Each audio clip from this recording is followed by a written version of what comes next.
adik-adik, bagaimana kabarnya hari ini? Luar biasa kan? Nah, adik-adik, tahu nggak kakak berada di mana? Sekarang kakak ada di kolam renang nih. Kebetulan kakak lagi ada tugas. Dan kakak mau sampaikan kepada adik-adik kalau hari ini kakak senang sekali. Kenapa? Karena berada di suatu tempat yang baru bersama teman-teman kakak. Dan di sini kakak juga bisa berenang juga. Nah adik-adik, kalau kita di tempat yang menyenangkan pasti kita ceria dong, ya nggak sih? Seneng, happy. Nah tapi bagaimana ya kalau misalnya kita nggak lagi di situasi yang enak? Misalnya nih lagi pusing atau lagi kesel sama temen, atau misalnya lagi tidak mendapatkan apa yang kita inginkan. Nah apakah kita bisa ceria juga? Belum tentu ya adik-adik ya. Terkadang kita jadi merengut, kita jadi cemberut. Nah, kakak mau kasih tahu bahwa Tuhan katakan dalam Filipi 4, bersukacitalah. Karena Tuhan inginkan kita bersukacita adik-adik. Kalau orang bersukacita akan berbeda dengan ceria. Kalau ceria, dia pasti seneng sebentar aja, nggak lama senengnya. Kalau pas lagi di tempat yang seneng, dia seneng.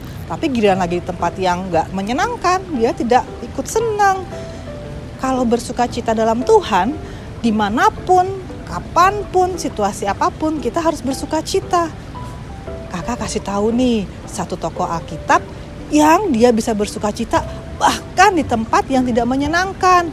Coba adik-adik pernah tahu nggak penjara? Penjara itu tempat yang tidak menyenangkan pastinya. Tapi di saat Paulus dan temannya Silas berada dalam penjara, masa dia bisa bernyanyi dalam penjara memuji Tuhan? Wah luar biasa banget. Kalau kakak dalam posisi Paulus yang dalam penjara, udah pasti marah-marah sama Tuhan. Kenapa sih Tuhan aku di penjara padahal aku gak berbuat salah? Tapi itu tidak dilakukan oleh Paulus. Dia bersukacita di saat yang tidak menyenangkan. Di saat yang tidak enak dia bisa bersukacita. Jadi adik-adik, ada yang berbeda ya antara ceria dan bersukacita.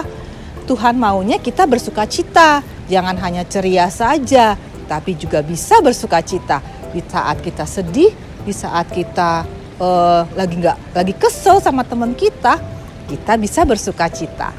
Yuk kita belajar sama-sama yuk bersukacita.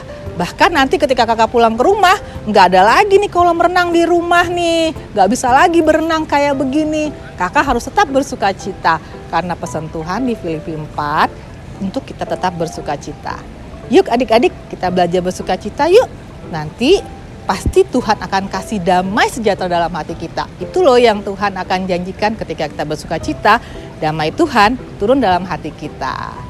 Selamat hari Minggu adik-adik semuanya. Tuhan Yesus memberkati. Bye.